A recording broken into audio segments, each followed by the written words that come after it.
Love English podcast.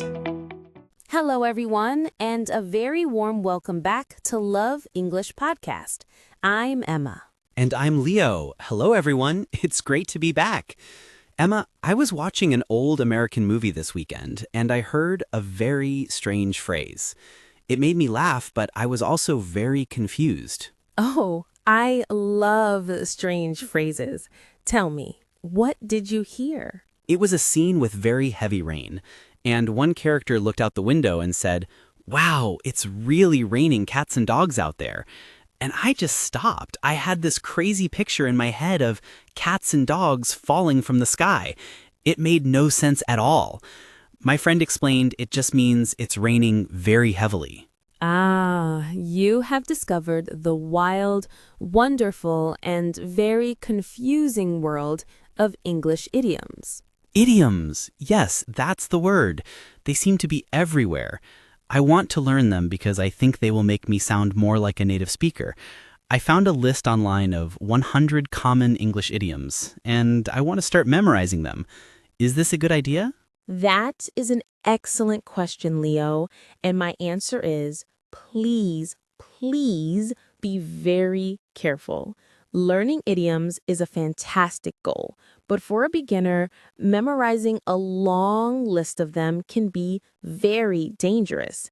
It's like a beginner cook deciding to buy 100 different exotic spices from all over the world. 100 spices? How is learning idioms like buying spices? Think about it. What is the purpose of spices and cooking? They add flavor, they add color, they make the food more interesting and delicious. Exactly. Idioms are the spices of the English language. A conversation with no idioms can be like a very plain, boring dish. It's just simple meat and potatoes. It's correct, it gives you energy, but it's not very exciting. Idioms add flavor, they add color, they add culture and history to the language. They make it delicious. I love that analogy. I want my English to be delicious. So what is the danger? Why shouldn't I buy 100 spices? What happens if a beginner cook who only knows how to boil an egg tries to use a very strong exotic spice like saffron or star anise? They will probably use too much or use it in the wrong dish. They could ruin the entire meal. Precisely. And that is the danger of a beginner memorizing a long list of idioms. There are 4 main ways you can ruin the dish. The first danger is using an idiom in the wrong situation. Many idioms are very informal. For example, the idiom to hang out means to spend time relaxing with someone. You can say to a friend, "Let's hang out this weekend." It's perfect, but you would never write in a formal email to your boss, "Dear Mr. Smith, I would like to hang out with you to discuss the report." Oh, that would be very unprofessional and awkward. It would be. The list of idioms doesn't teach you this context. It doesn't tell you if a spice is for a sweet dessert or a savory dinner. The second danger is getting the idiom slightly wrong. Idioms are fixed phrases. If you change even one small word, it sounds very strange. Can you give me an example? A very common idiom is a piece of cake, which means something is very easy. That exam was a piece of cake.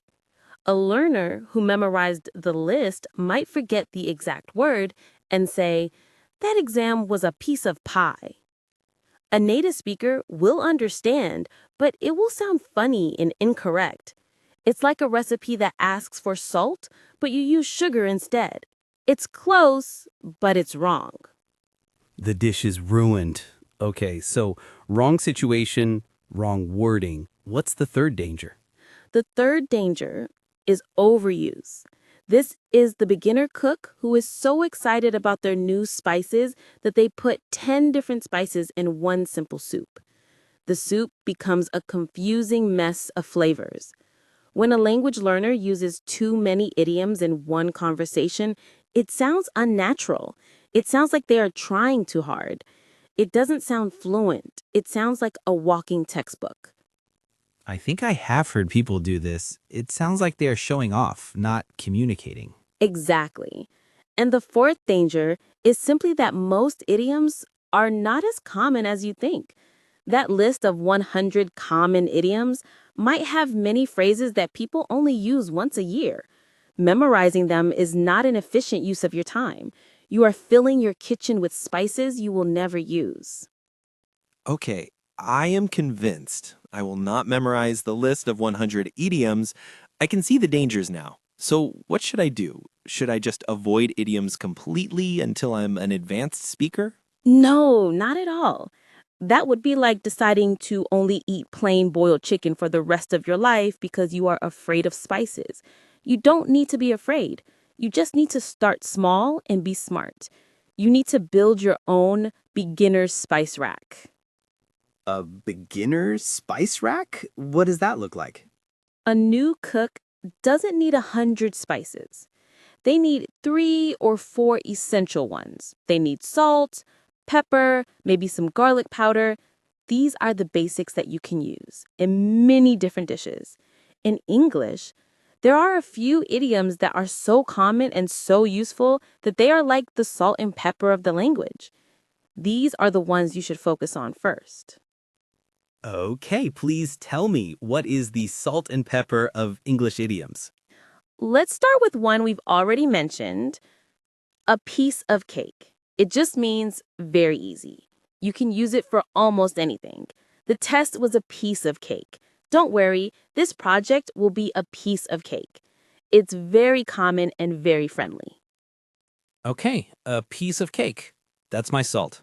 What's another one? Another great one is under the weather. It means feeling a little sick. It's a very polite and gentle way to say you are not feeling well. You can say, I'm sorry, I can't come to the party tonight. I'm feeling a bit under the weather. Under the weather. I like that one. It's very useful. So that's my pepper. Give me one more. A great one is once in a blue moon. It means very rarely or almost never. For example, I used to love video games, but now with my busy job, I only play once in a blue moon. It's a very colorful way to say rarely. Once in a blue moon. I can definitely use that one. So my first step is to just focus on a very small number of these super common essential idioms. Yes, don't try to learn 100. Just try to become a master of 5 or 6. But how do you master them? You need a recipe for learning them. It's our 4-step traveler's method again. So I should treat an idiom just like any other new vocabulary word. Exactly, but with even more care. Let's use cost an arm and a leg as an example. It means very expensive. Step 1, encounter. You hear it in a movie. A character looks at a car and says, wow, that car must have cost an arm and a leg. Okay, I found it in a real dish. Step 2, capture. I write the whole sentence in my notebook. That car must have cost an arm and a leg. Perfect. Step 3, investigate. You look it up, you learn the meaning is very expensive, but you also investigate the feeling. Is it formal? Is it informal? You will learn that this is an informal, slightly dramatic phrase. And now for the most important step for idioms. Step 4, practice. But you must practice safely. What does safe practice mean for an idiom? It means your first goal is to understand it, not to use it. The first few times you practice, you just create your own personal sentences in your notebook. A new iPhone costs an arm and a leg. Living in a big city can cost an arm and a leg. You get comfortable with the meaning. You should not try to force it into a conversation with your boss the next day. So I should keep it in my kitchen for a while and just practice with it by myself until I'm very confident I know how it tastes. That is the perfect way to think about it. You only start using it in real conversation when you have heard it a few more times in the wild and you are 100% sure you know the right situation for it. The number one rule for beginners in idioms is recognition is more important than production. Your main job is to understand when a native speaker uses an idiom, not to use a lot of idioms yourself. This is a huge relief, so I don't need to feel pressure to use them. I just need to start my small spice rack, learn them deeply with the four-step method, and focus on recognizing them when I hear them.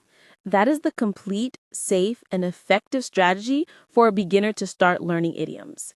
It turns a scary, confusing topic into a fun and manageable hobby. I am going to start my beginner's spice rack tonight. I feel like I'm not just learning English anymore. I'm learning how to be an English chef. That is a wonderful way to see it, Leo. And to all our listeners, we encourage you to do the same. Don't be afraid of the spices. Just start with salt and pepper, learn the recipe, and soon you will be adding wonderful new flavors to your English conversations. Thanks for listening to Love English Podcast. Remember, every minute you spend learning English is an investment in your future. Keep learning and see you in the next episode.